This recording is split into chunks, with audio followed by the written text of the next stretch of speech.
Hi, everyone. I am Carrie Thompson. I have the great privilege of being mayor here in Bloomington, and um, I like to try to get things started on time to respect the fact that you all are giving us your time today. Um, I am so thrilled that we are at today because Hopewell has been a project that I think a lot of Bloomington has high hopes for, but sort of hasn't known what to expect.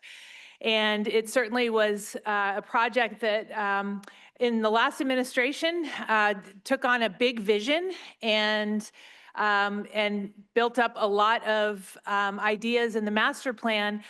And frankly, when I took office, I was wondering how we could fulfill a vision that was held in that master plan with the fiscal responsibility that I also know that we needed to have. And I am thrilled that we got to today. And I want to particularly thank our RDC. I know we have a few members of the RDC here today. Thank you for staying with us and for leaning into how we could make Hopewell truly work for our entire Bloomington community in a way that really leverages the kind of housing that we need for the kind of economic development that we see moving forward in our community. I also want to just say a special thank you to David Hiddle and Anna Killian Hansen and Andrew Cybor. I don't know if you're in here, all of whom have been working hard with their departments to get to a Hopewell that really works for our community. I ran on a platform of housing, and that is why I am here today. Housing has, since the moment I moved to Bloomington and still today, housing has been a conundrum for Bloomington. We have been the least affordable place to live in the state of Indiana. And my commitment when we were looking at Hopewell is how do we make Hopewell a community that really attracts the people that work in Bloomington in a way that they can afford to live in Bloomington. Because we simply can't grow a local economy without the key components of housing. Hopewell represents what can happen when a community truly decides to invest in itself. When we take a site that once served one purpose as our hospital and turn it into a place that serves many.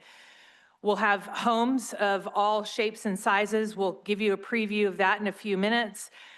We will have homes for every stage of life. And particularly, we want Hopewell to be a place that really calls in the young professionals who many times cannot find a place to live in the city of Bloomington.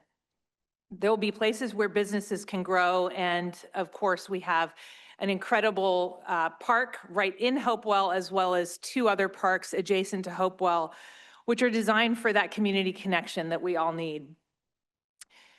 To take a hard look at our own processes through the Hopewell lens, and make a test case for building more inclusively and a set of new standards for Bloomington. We are really looking hard at Hopewell to make sure that we are figuring out the bumps in the road that happen when you're trying to develop a plat for a new neighborhood all the way through permitting.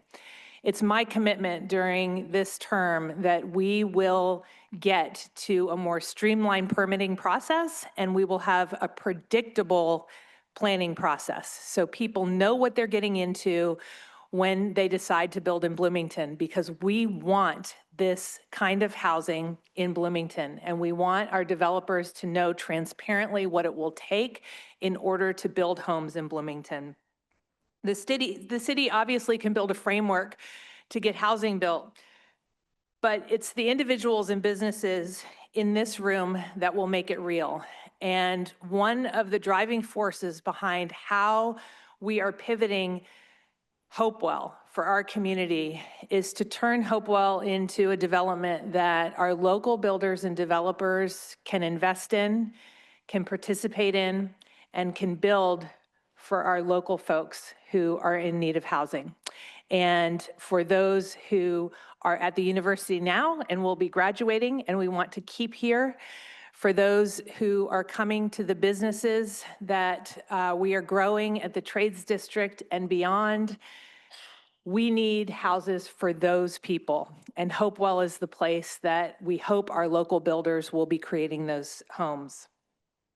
Our work at the city, of course, is always about people first. Hopewell reflects input from residents, from designers, and from developers. This is what leadership looks like when people listen. Hopewell will embody our values of sustainability, inclusion, and connection, and we will do it in a way that removes as much red tape as possible so we can get to the efficiency that our housing system really needs. And we have been really privileged to be led through this stage of the process by Allie Quinlan Thurman, who is online with us today. Allie leads the team at Flintlock Labs, who has developed the plans that you'll see today and the proposals that we'll go over with you throughout the rest of the afternoon. I'll turn it over to Allie. Hi, everybody. Thank you very much for having us. We're really excited to run through the work that we've been doing on Hopewell, and really excited to get your feedback as well. So we'll do a little bit of an intro of the project and where we are so far, and then we'll have plenty of time for questions and discussion at the end. So we've been tagging this as a homes catalog, so housing options made easy, as a little bit of a background and an introduction for those of you that I haven't had the pleasure to meet yet. I'm based in Fayetteville, Arkansas. I'm a licensed architect and a licensed landscape architect. I also am a small developer, so we build this work in our own neighborhood sort of as R&D, and have been for about 10 years. And then I'm also a former planning commissioner here in my own hometown, which has given us a really good broad view of how challenging housing can be to get on the ground. We've been working through pre-approved plans programs as a solution for housing in a lot of communities since 2017, our first program there. And I love to echo the comments here too, that this is really a people first approach, that this is not about real estate development as much as it is providing housing and community for the people who will live here. So our team is 3 small companies, or a big team of small businesses. So Flintlock Lab is our architecture, landscape, and building practice here in Fayetteville, Arkansas.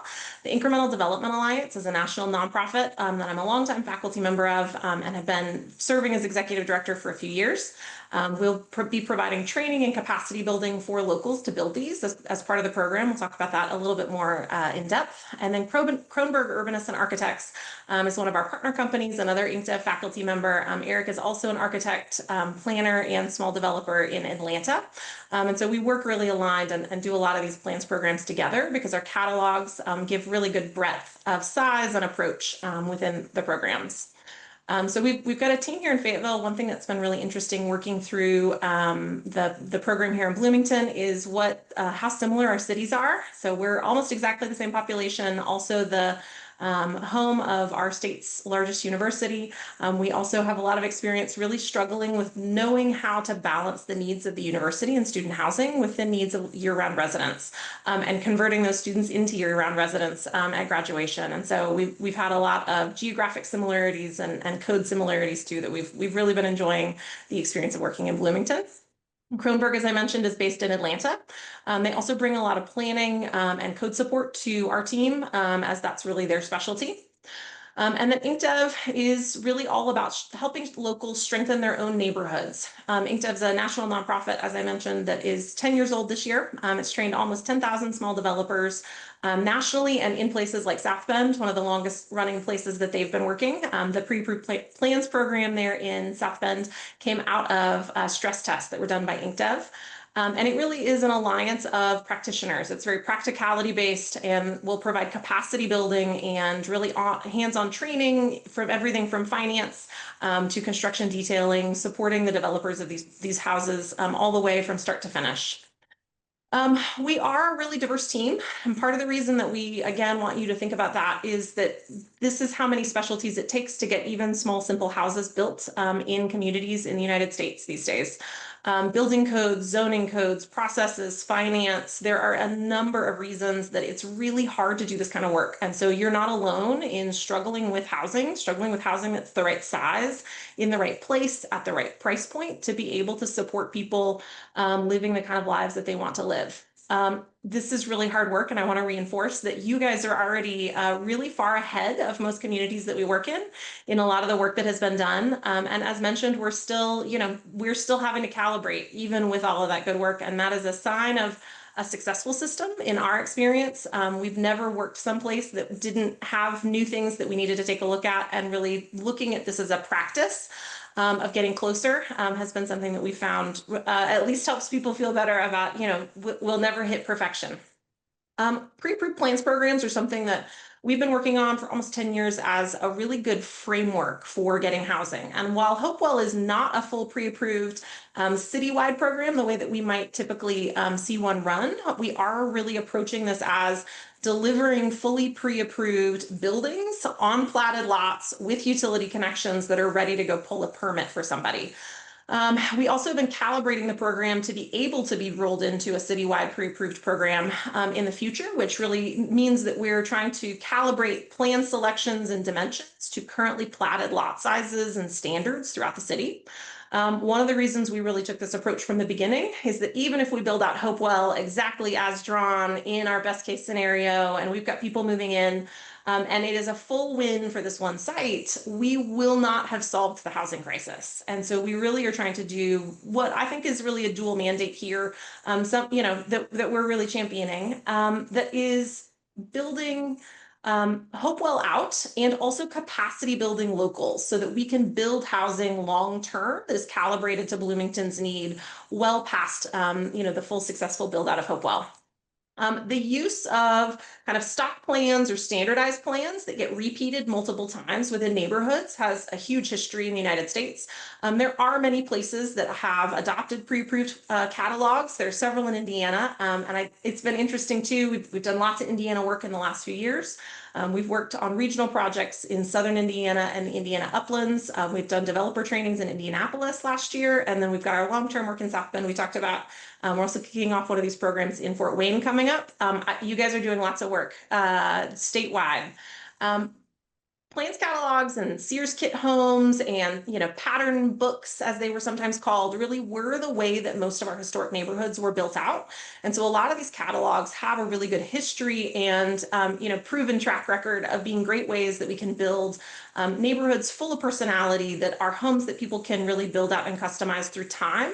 But it can be a very efficient way to build out a neighborhood rather than feeling like every home needs to be fully custom, fully designed for its own independent lot. Pre-approved plans programs as an approach have really taken off nationwide. They started with ADU plans as an approach, especially the West Coast had several big state bills that were passed legalizing this kind of program. But a number of cities nationally have adopted these and seen really good success in starting to see redevelopment of types of housing that the market is not typically producing.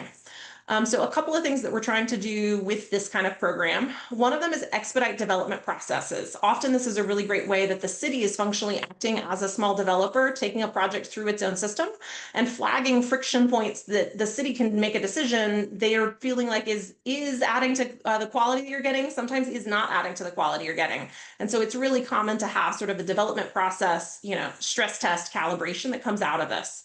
We're also trying to reduce development costs. A lot of times that extra process, that extra time, that extra complexity is raising the bar so that really only out-of-state developers with big legal teams and lots of consultants can successfully develop within the system. Often that's reducing the lovability of buildings that we're getting. And it's also really giving you more of a standard product of housing rather than something that's calibrated for your neighborhoods, your residents. So shifting into a lower bar for entry with more clear standards, which can be achieved via a pre-approved program, can help create local wealth, that these are being built by, owned by locals, and that you're not exporting wealth out to out-of-town developers. It also helps develop better built outcomes. We're not trying to zone for good architecture via really complicated zoning patterns and architectural design controls that then need review boards. Instead, we're developing good built outcomes that the city's selecting the architecture, selecting the details from the beginning so that you know what you're getting. It also helps reintroduce a greater variety of housing options, which I think is one of the most useful things that, kind of about this program. A lot of builders can build what they're familiar with, because that's a safer path to take, and development is a really risky business. We see that as a really rational decision, but often by reintroducing different types of really desirable housing that aren't commonly being built, we can also get the private market more familiar and comfortable with those, and then start to see a broader range of housing types be built. One of the things that we talk about the most in terms of those wider range of housing types is who we're trying to house. One of the things, this is the most important, I think, set of data that we present, we talk about it a lot. Often when we start talking housing, people have an assumption, whether they realize it or not, we usually do, that we're talking about, right, this young family, 2.5 kids and a dog, really specific kind of household type. As the most common, owners of homes. That is not statistically where we sit in the United States or in Bloomington. Our most common household type across the US, and there locally, the local stats match the national ones almost exactly. The most common household type, almost half of households, are two people with no kids. Either that is empty nesters, your kids are only there for a little while. You have a long time as adults with that house. Couples who haven't had kids, or couples who haven't had kids yet. But almost half of our households are two people sleeping in one bed at night. The next most common household is one person living alone. That is the fastest growing household type. Typically, anytime that people can afford to live alone, they do. And so that's a really fast growing demographic in the United States. Those two household types combined are about 75% of households. About 3/4 of households are one or two people living often in one bed at night. So as we start to think about the most common size and format of house, it becomes really clear very quickly why housing is typically too large, too expensive, and too far apart to fit the majority of the households that we actually need to be focusing on housing. This is also challenging for that minority of households that have kids in them, because we often end up with small households that have enough budget to buy a larger house, and they have no other option. While they might prefer a smaller house that might be a little bit lower maintenance, might be less expensive, often they can stay in a big house, right? Empty nesters who don't downsize because they have nowhere to go. So they end up, sort of taking up a house that could be a great family house if we were providing a more diverse set of housing that's better suited to those small households. And as you can see here, kind of if we look at the flip of this, the size of our houses that we have right now, about 62% of them have 3 or more bedrooms. And so when we talk about having lots of large houses, but still feeling that crunch for young families, that's really what's going on. We've got smaller households that are in larger homes than they need or want, because we have provided very few small homes. One of the reasons we're going to talk about there is lot size. Lot size requirements have a lot to do with that across the United States. One of the things that's really challenging, and you may be experiencing this and it may not feel housing related, but it is, as you are working through budget conversations, the format that we have for a lot of our neighborhoods, that we can only build single family houses and they have to be on relatively large lots, means that we have quite a bit of infrastructure and service needs that are being provided by very few taxpayers in very few houses, right? In this situation, which is sort of default normal under zoning in most of the United States, even, if you start to make one of those a duplex, you have very few units that are available, and there's very little diversity available in that house. So we talk about this as housing, that instead we want to focus on getting both more ratepayers in on the same amount of infrastructure so that city budgets are significantly better balanced. But we also want to see this as a people first kind of approach. This does work better financially, but it also starts to provide housing choice. That we can live in the same neighborhood for our entire life cycle. We have a wide range of housing types, housing sizes, housing budgets. That we can live within the place that we want to live, that's close to the coffee shop that we like, that's walkable to work.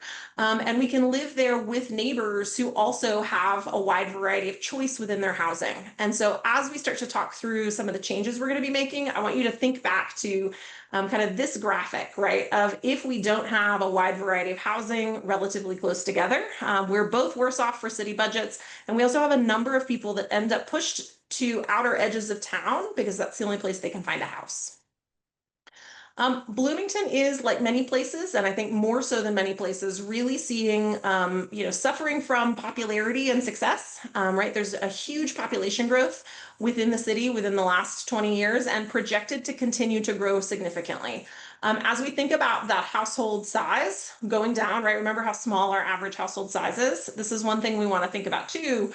When in the year 2000, our population, right, was significantly smaller than it is now, we also had a larger average household size. The average household size is going down steadily every year, which means that we need more total units to house the same number of people as more and more people want to live alone. So we're really working against two different challenges here. Population growth is definitely a challenge. We definitely need more housing to house new residents that are moving in or staying after college. We also have to be focusing on housing increasing numbers of individuals or couples living in homes. One of the other things we really flagged here that's very specific about this program is the need to be promoting home ownership. We've got a really high rental rate, which is often a sign that we don't have a balanced set of housing, that we've got lots of rentals available, lots of people who own homes but don't want to sell them. And we really need to be providing that pathway into home ownership as part of this program.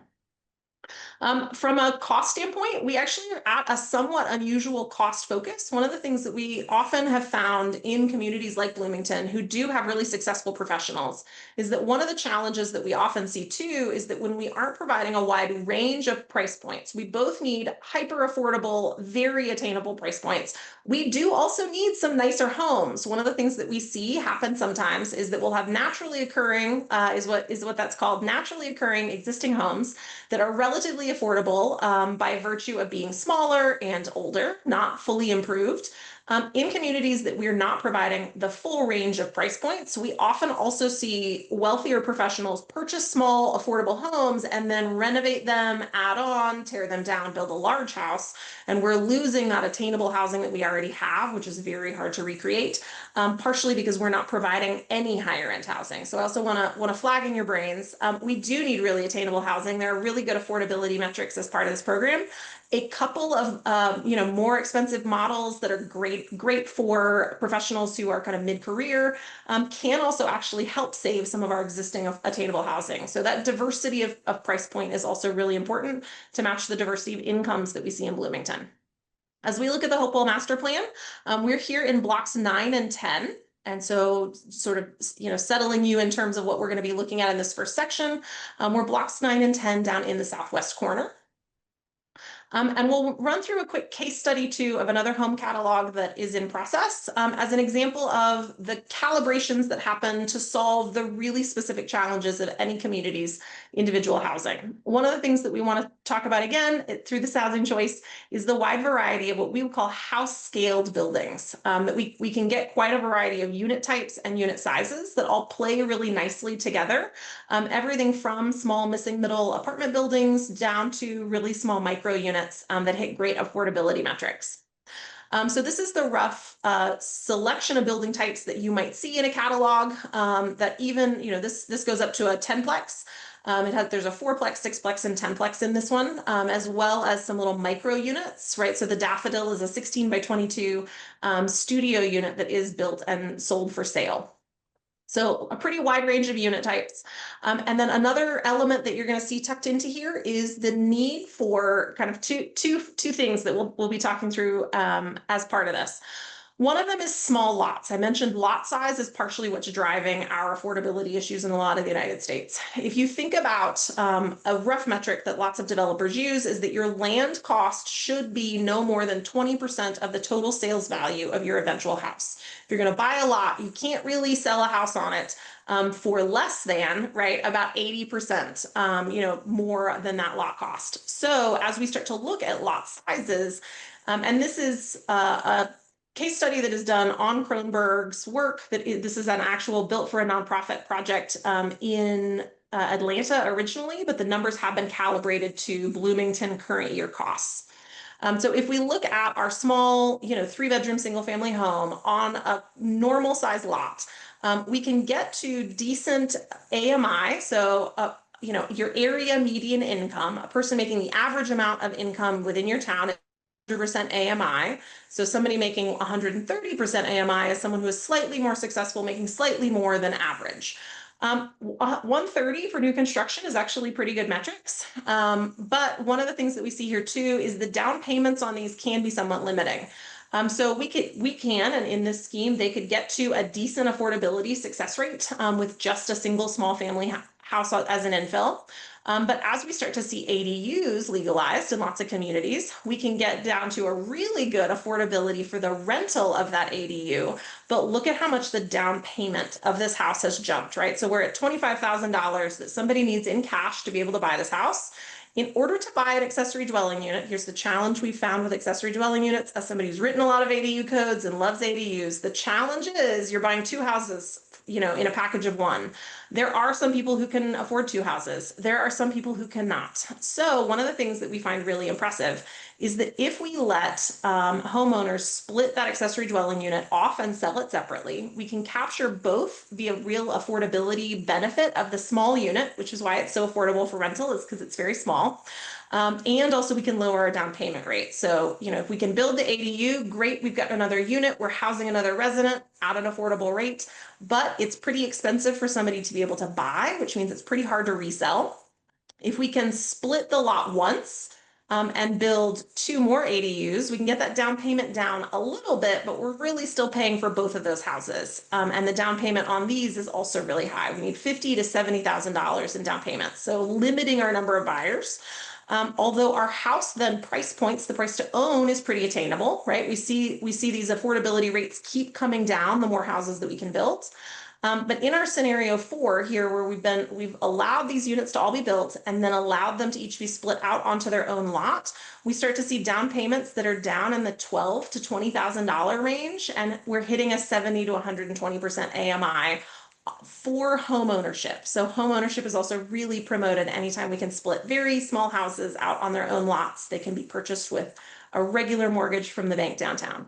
So as we talk about small lots, this has been one of the easiest ways we've found to sort of describe. There's the two-part that we're really working on, that monthly cost to own, but also your down payment approaches.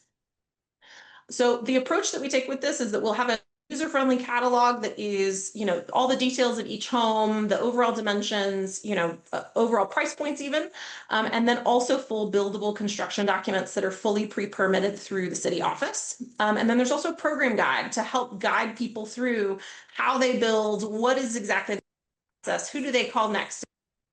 And then this recommendations for the program is something else that we can talk through a little bit. Any that we find in code that is helpful to make updates to get better yield. One of the things that we really want to focus on is matching the historic character and scale of a lot of our neighborhoods. And so we see lots of cottages, we see lots of small format plans, but we also see lots of opportunity for some two-story units that can really make good, efficient use of the additional foundation costs that we need anytime we're building on karst or clay, as we are in Bloomington and as we do at home. So as we look through kind of this first round of proposals, we're proposing putting forward a real mix of housing types and price points, fully pre-approved home designs that will streamline permitting and reduce costs for builders. They'll also reduce the unknowns for small developers, which, unknown amount of time that it's going to take to work through pre-development and get to groundbreaking can cause a lot of heartache for small developers who don't have, an enormous balance sheet behind them. That extra time is real extra cost for them. We really want to build this out as a local opportunity for local builders. And so we would not necessarily envision that these would be built individually home by different builders, often on small sites that can be challenging. But the price points of these, the goal would be that people can easily take on 3 to 5, if not built concurrently, then, sort of lots together that they can be strategizing and building with lots of support through the process. We'll also be working through with RDC legal frameworks to support permanently affordable and market rate homes.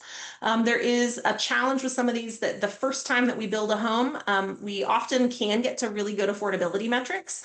Often then they're in such good locations, they're small enough that we get really big bidding wars on those units for resale. And so we've seen several instances without a legal framework of sort of affordability protections, that the first home buyer gets a phenomenal subsidy, gets a house, well below kind of the federal standard definitions of affordable. And then in a couple of years of living in it, they can turn around and sell it for double what they paid for it, which is a great income piece for them, not great for long-term affordability. So we'll be working through a permanent legal structure that the homes will be allowed to build equity in them. Each home buyer can build some equity in that house, but also that we can control overall price points and resale long-term to maintain the benefit. We'll have ongoing community outreach as well as developer training. We're starting now our engagement with local developers and local lenders. Finance is also a big hang up that we often run into for these, so they'll also be calibrated for local finance. And here's where we are in the overall project. So we've really wrapped up our discovery phase, kind of research, getting used to the real specifics of Bloomington and how this can be most impactful citywide. We're working on our detailed land planning now with neighbors, partners, and city departments. We'll then work through the plat and entitlement process to be able to hopefully pass a PUD on these two blocks. Block 8, which the police department will go on, will be part of that PUD. There are 8 and 9 are one block right now. So we'll plat those together. And then we'll work through starting to recruit developers and lenders as part of the feedback group, as well as, assess interest of people who may be interested in building these. And then we'll have some citywide trainings talking about incremental development and how that works both for professionals and non-professionals. We find one of the things that's really important on these programs is ecosystem training. That housing is not built in a vacuum. Our planners and our fire marshals and our city officials and our lenders and our housing advocates are just as important to have on board and understanding and pulling in the same direction as the builders themselves. So as we've worked through quite a bit of calibration into Bloomington itself, really trying to focus again on being able to have this roll out into a full pre-approved program. One of the things that we wanted to show, and one of the kind of background of one of the biggest things that we'll be asking for, is looking at one thing that is really unique about Bloomington and the way that the lots are platted. In a lot of neighborhoods, and this is a specific case study of a specific existing block. This is right next to Rose Hill Cemetery. They're on Elm and 4th.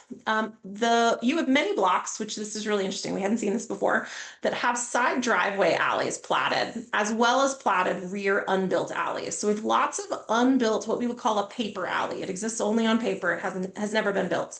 But we also have very deep lots, relative to most similar sized cities that were developed at similar times. There's very, very large lots. One of the things that this is leading to is the feeling, I think, for a lot of Bloomington residents, that there is nowhere to infill. As you drive or walk down 3rd Street or 4th Street, there are no vacant lots. You have a full built out street of homes that you were seeing, and short of removing homes, there's no way to infill any additional area.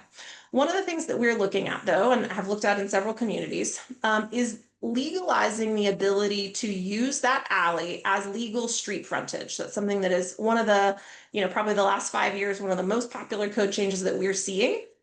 Can lead to the ability to infill our backyards, land that does not currently feel like it's developable because it's not very visible from the street. But the lots in a lot of these neighborhoods are so deep that they would be a typical urban, depth lot, an in a town of about your size lot, even with a small lot carved out in the back. One of the things that we've seen be really beneficial in some communities for this is that you get a whole second street frontage. You can double the number of units within your neighborhood block. It's entirely voluntary, because if you don't want anything built on your backyard, great, you don't have to. But it does also allow for the creation of significantly more attainable housing while preserving existing historic fabric. On very little additional infrastructure maintenance cost for the city, because an alley as a frontage is much cheaper to maintain than a full 60-foot right-of-way. One of the things that we also see as a real benefit to this is that through a code change only, just legalizing alleys as frontage and then legalizing lot splits. And we understand there's lots of controls that will likely want to be put on that to make sure that we don't have, again, sort of out-of-town developers taking advantage of that. All achievable. One of the things that we see as a huge benefit to this is additional land in your backyard that is not buildable doesn't really have any value to it. You can't sell it, you can't borrow on it, you couldn't fix up your house with, a home equity line of credit using that as value. The ability to split those lots out, though, creates legal buildable lots, which have a value both for homeowners. They can stay in their home, they don't have to downsize, they can pull some equity out of that by selling a rear lot to a new resident. or they can borrow on the value of that lot as a home equity line of credit or a refinance to improve their own home.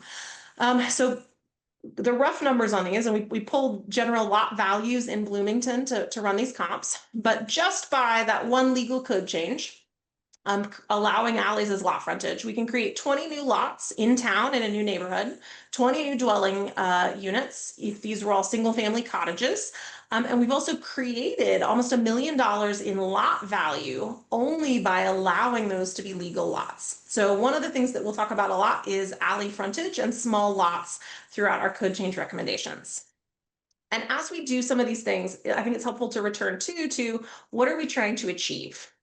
One of the things that we really want to be able to achieve is the historic village. The parts of town that we love the most, right? And we put on the postcard are often relatively dense, relatively mixed use. Sometimes that's office, sometimes that is little shops. But the ability to have everything that you need within walking or biking distance to your own neighborhood. And here's an example of a neighborhood that Kronberg self-developed. This is behind Eric's house in Atlanta that has an alley as frontage. There are not sidewalks, but it's such a small street that residents walk and play in that street. There's often kids on bikes there when I have been there visiting Eric. Some of the products that Eric and I have developed here, really small houses ranging from 500 square feet in the bottom left up to 2,000 square feet. One of our family houses that's tucked into the neighborhood with that cute wraparound porch there on the north. Both of these incorporate alley frontage, kind of the front of your lot, your front door facing an alley, sometimes where they're even facing green spaces. So pocket neighborhoods or green space facing lots are another really useful component that this legalizes, and it means we can do cottage courts, pocket neighborhoods without needing a condo association, that the alley in the back is your frontage, although your front door might be facing a park or a trail. We talked a little bit about reintroducing housing types, but this is another of the kind of elements that we used within our Massachusetts program recently to show the wide range of housing types that we typically weren't seeing being produced by the market, that with pre-approved plans, we could reintroduce and really create some additional diversity within the program. What might this look like conceptually, specifically in Hopewell? We started out with this first concept plan as a point of discussion. One of the things that we've really been working through is how wide street rights of way should be. What are those street sections? What should those look like? And so this was our first element. And I want you guys to pay a little bit of attention here to our yields at the bottom. So this is 118 units. We've got a finished lot value that we've created from this, again, taking an average of lot values that are for sale currently in Bloomington, assuming that these are a little cheaper because they're a little smaller, but that there's also a range of values within this. We've got home prices within this initial plan from $175,000 up to $676,000. So the median price here is about $290,000. So really hitting that young professional kind of price point that we're aiming for. The mortgage payment on that is similar to renting an apartment, which is also often a good metric of affordability for that kind of market segment. Flagging, we had not widened Fairview, which was a little bit of a flag, and we did have some multifamily mixed into the inner blocks. So we explored some alternatives, and this is sort of the yield impact that can have seemingly minor changes. So this one widened Fairview. So this gives us a full 60-foot right-of-way.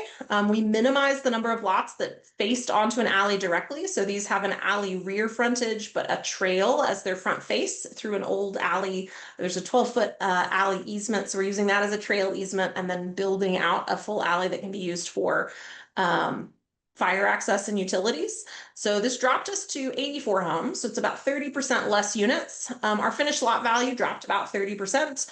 And our home prices, our average went up a little because we were losing some of those smallest units and we lost kind of the multifamily units, which brought our price points down a little, but we still maintain that, 200,000 to 676 rough price point. The largest, most expensive houses are our corner units where we've got some 3-bedroom family houses. They've got a playroom and a decent sized laundry, the kind of home that you can easily, purchase either with kids or knowing that that's going to be important to you. And then we also have some really small studio duplexes and really attainable units for single person households. And I wanted to show too, if this is helpful, as we're bringing through some of our code changes in our PUD, this is our current by right. We want to call out really clearly, R4 is actually a great zone. You guys have done great zoning work already. The TRO is a great zone. And here's our current yield that we can do within the R4. And this is partially due to how deep our lots are, in town, right? So this is a larger lot than is required for minimum lot size. But because we've got a minimum lot width, we can't actually use this back space for anything because we don't have a street back here and there's not really a way to put one in. So we end up with lots of extra space that isn't necessarily buildable. But under current by right development, we can fit 28 homes, right? So about 3/4 less than we're proposing doing with a couple of these code changes. So we thought this might be helpful to also see just relative to the background of why we're trying to ask for some of these. So we have plenty of time for questions. We can go back to any slides that we need to for discussion, but I also would encourage you guys to reach out to us now or throughout the process. We'd love this to be a really engaged and informed program. And so any feedback that you've got for us now or in the future, any recommendations you have for us of builders, locals, sometimes general contractors who are doing residential building can be scaled up to great small developers. We'd love those introductions. So I will pass it to Anna to manage Q&A in the room.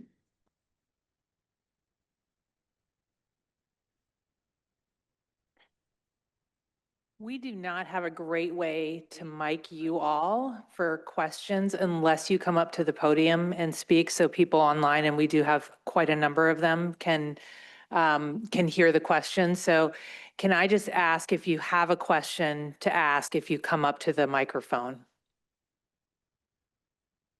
Now is a great time to do that. Come on up, Bill.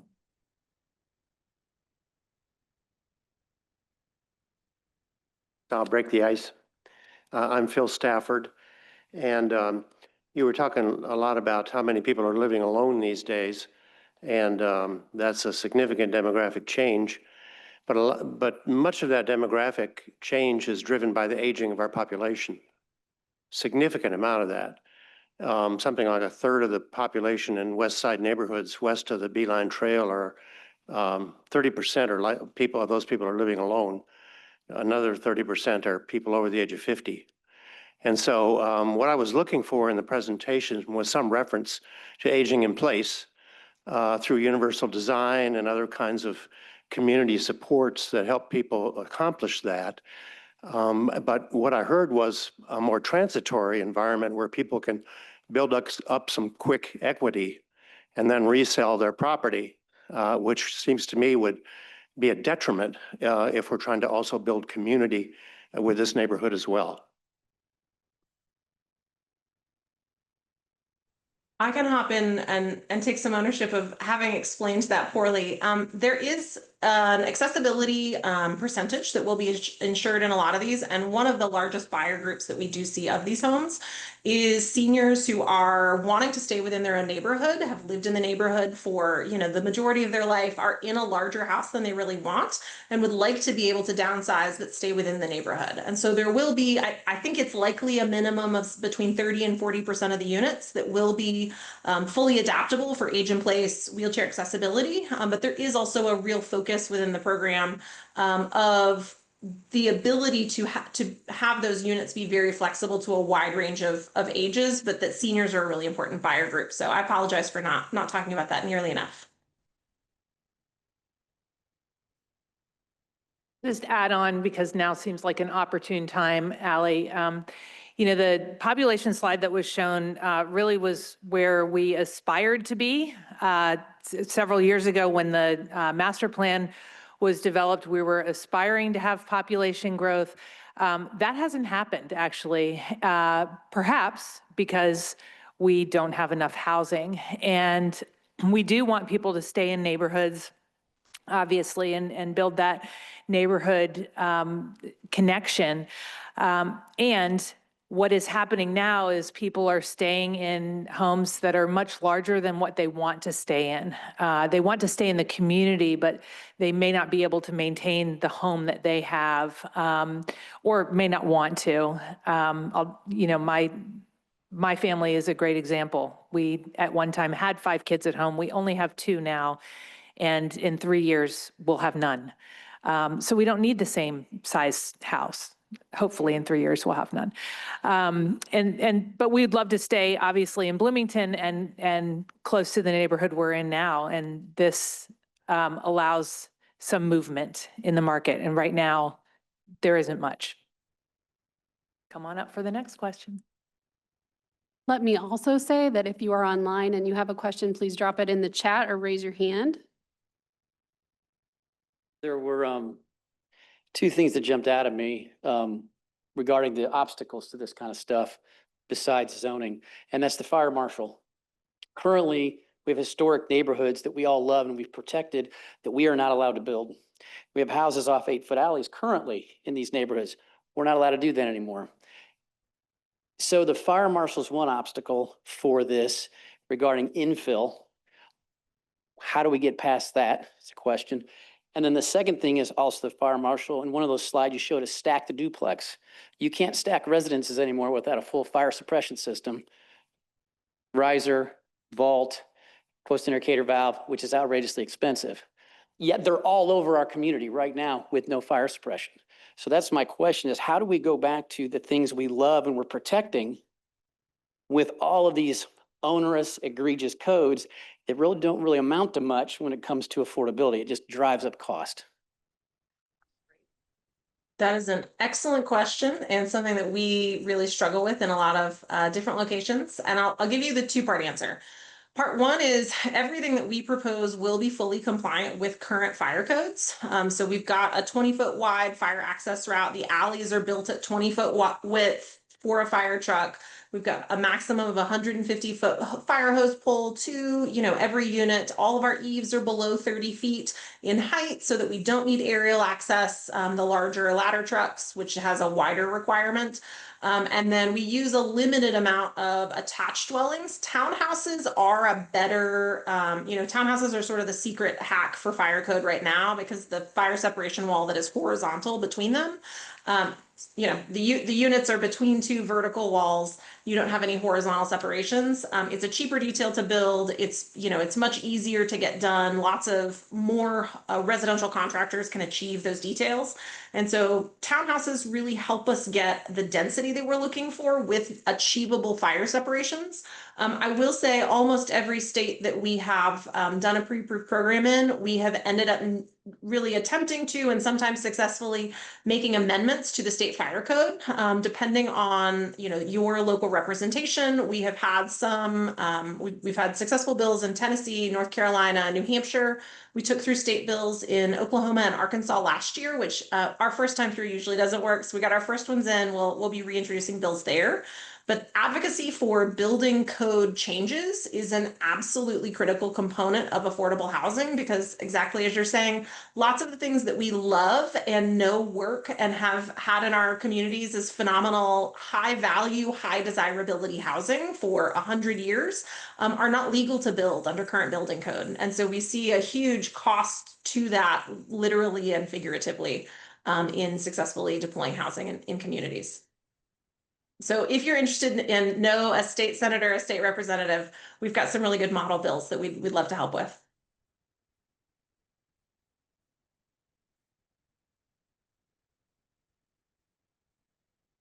Hi, Allie. My name is Eric Spoonmore. I'm with the Chamber of Commerce here in Bloomington.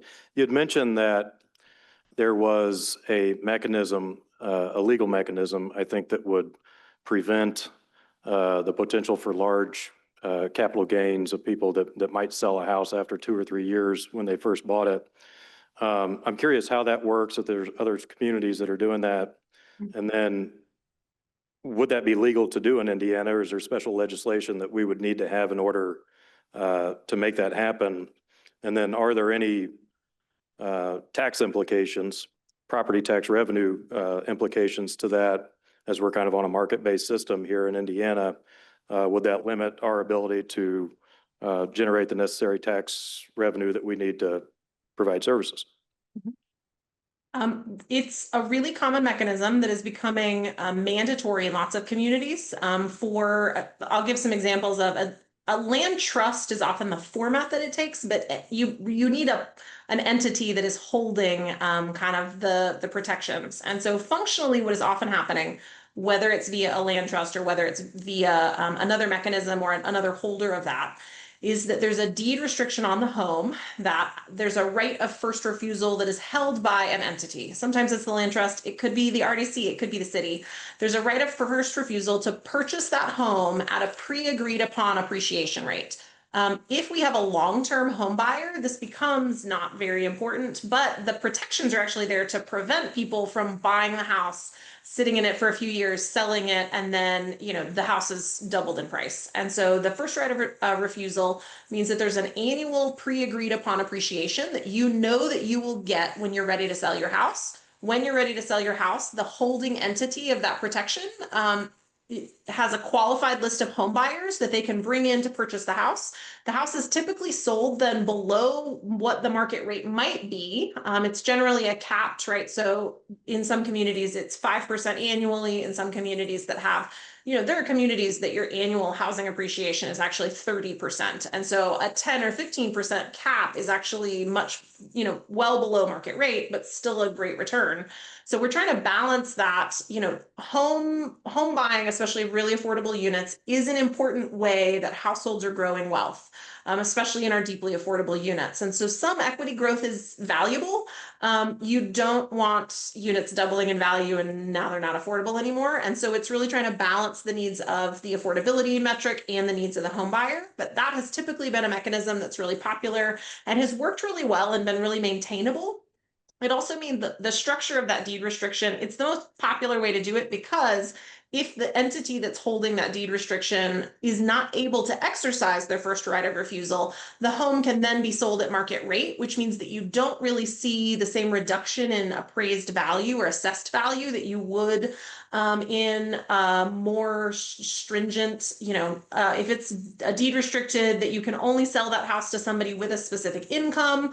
There's a deed restriction program right now in Colorado that's really unique that you have to, in order to inhabit these houses that are being built under this program, you have to work a minimum of 30 hours a week in the community and make a certain income. We do see some hit on tax value and assessed value of those homes because they can't be sold at market rate. The deed restriction program has worked really well in a lot of communities because they could be sold at market rate. They're just part of a program, but they could roll out of it at any time. So they're typically not taxed at a lower value than they would be otherwise. We don't see a lot of property tax negative impacts. One of the things about the higher density too that we're really seeing is we actually see significantly higher tax revenue from blocks that are developed at this kind of a density. While each person's property taxes stay relatively approachable because their house value is small, right? You're buying a $200,000 house, your property tax rate is pretty attainable at that price point. But you have so many more houses, right? In this one, we have 4 times the number of individual dwelling units. And so our overall assessed value that we're taxing on is significantly higher than neighborhoods that have larger lots and fewer homes, but each person's taxes are lower. And so it works out really well economically for both homeowners and the city typically.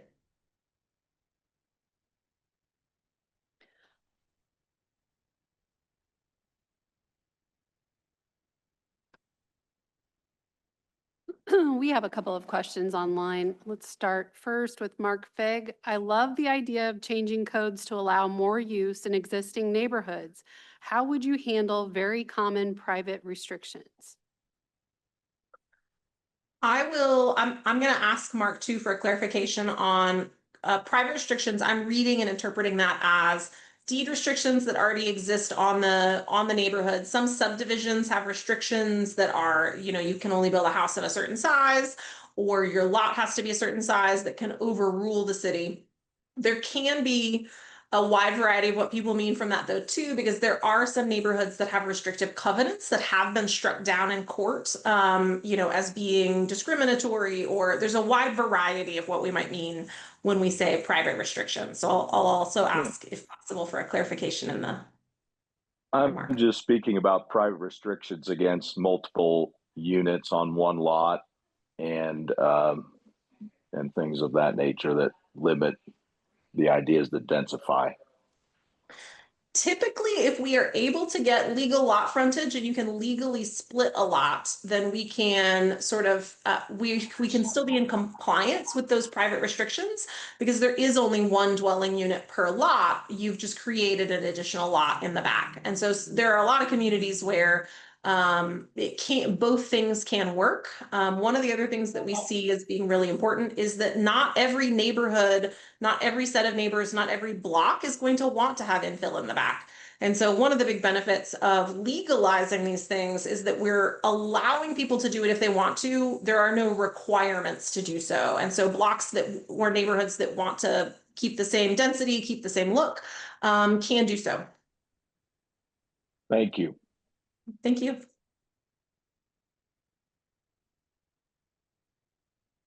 Okay, we'll go back to in person and then online. Thanks so much. My name is Jen Pearl, and I'm with the Bloomington Economic Development Corporation. And thanks so much for the really great presentation. It's exciting to see what's possible. My question is about opportunity zones or any other federal programs or state programs that could be leveraged to help with affordability and development in these areas. That's a great question.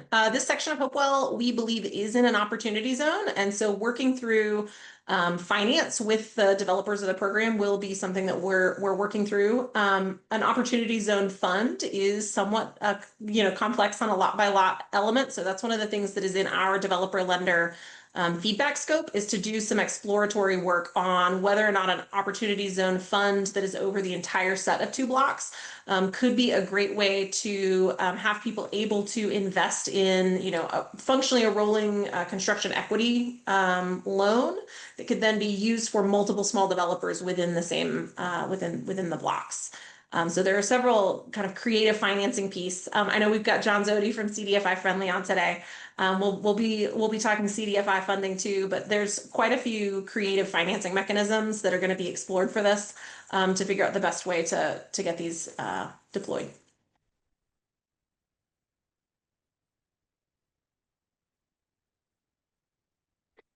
Okay, we have another comment online from Richard Lewis, acknowledging that the Hopewell neighborhood offers opportunities that the previously built older core neighborhoods may not, fire safety, alley width, et cetera.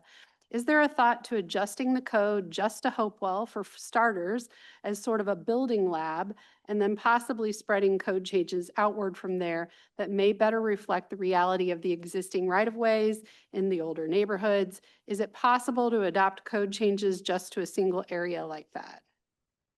That's also a great question, and that is the way that we are currently planning to tackle the code changes. There are several other blocks in Hopewell that are under the TRO zoning type, and so we actually also have 2 zoning types that are within the area. So this first set of blocks, with it's blocks 8, 9, and 10. Let me come back up to our lot map so we can see which ones those are. So 8, 9, and 10 will be entitled under a PUD, so a planned unit development, that will be a specific set of code overlay for just these blocks. That will let us test and calibrate what we think the code changes need to be, but then also get another round of testing those on the ground to see, did we miss anything? Do we have something that went too far? Let us really controlled way be able to calibrate and know that if there are wider zoning changes that are then incorporated as part of a larger housing plan that's citywide, that we've got a really good calibration and test of how those work on the ground that people can go and see and touch before a larger code change that citywide comes through. Do we have any more questions in council chambers?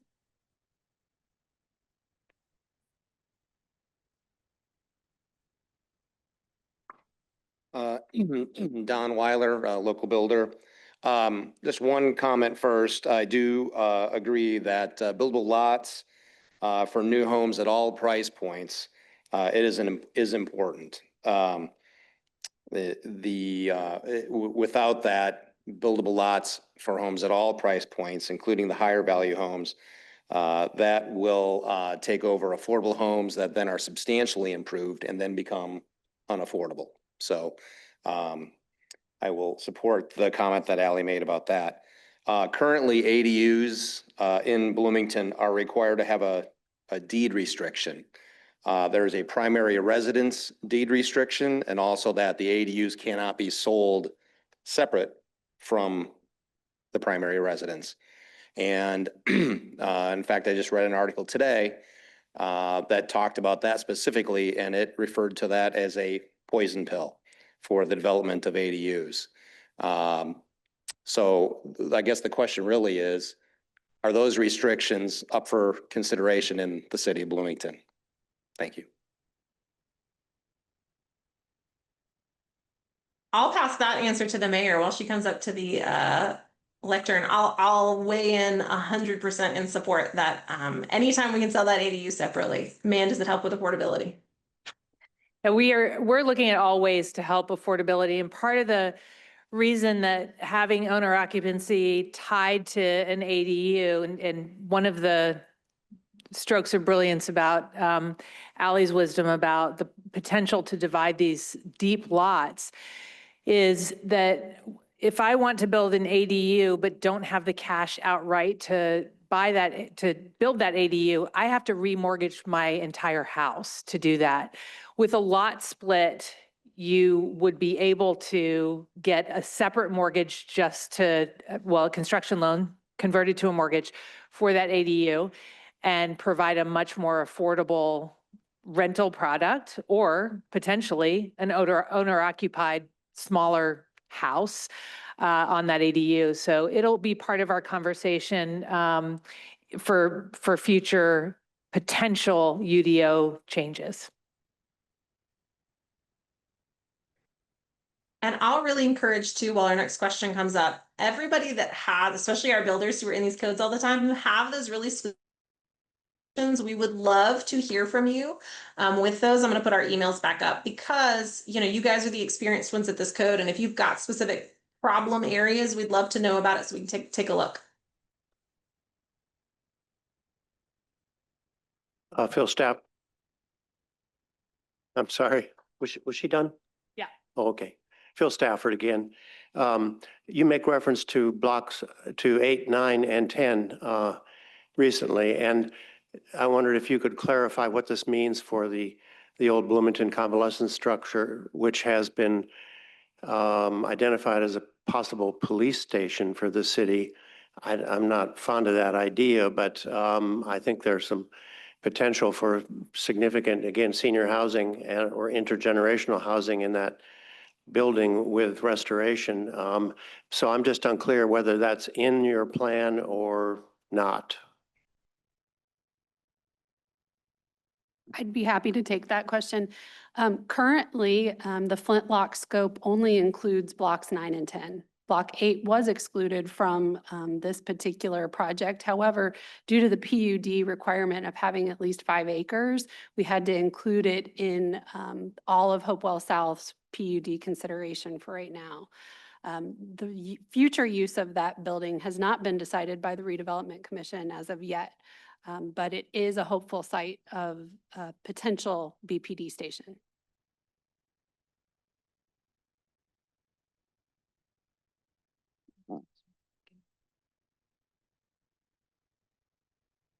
Do we have any other questions in person or online?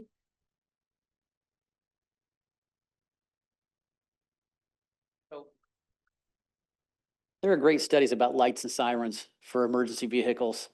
We still run lights and sirens on all our calls, it seems like, because I live downtown, it's pretty loud. You stick the police department in the neighborhood, lights and siren rules every time they go out, it's going to get interesting. There are good studies saying that that doesn't really help. Have we looked at that? Are we considering that as a city? Throw it out there. We are, and it'll be part of our discussion about relocation of the police department. This is obviously a neighborhood that's had a lot of lights and sirens because it used to be the hospital site, so home to many ambulances.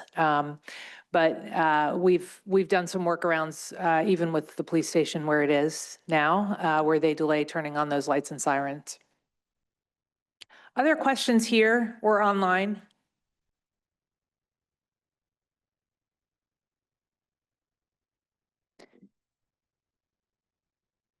Okay, I'm going to invite Ally to any closing comments you want to make, and then I'll close us out. I'm excited to work through this with everybody and hope to hear from you on feedback. I'd love for you guys to stay engaged as we go, and we are really hopeful that we'll be able to take a PUD through relatively quickly, and we look forward to comments and support on that. Thank you so much. Thanks, Ally, and thanks for your team's work on this.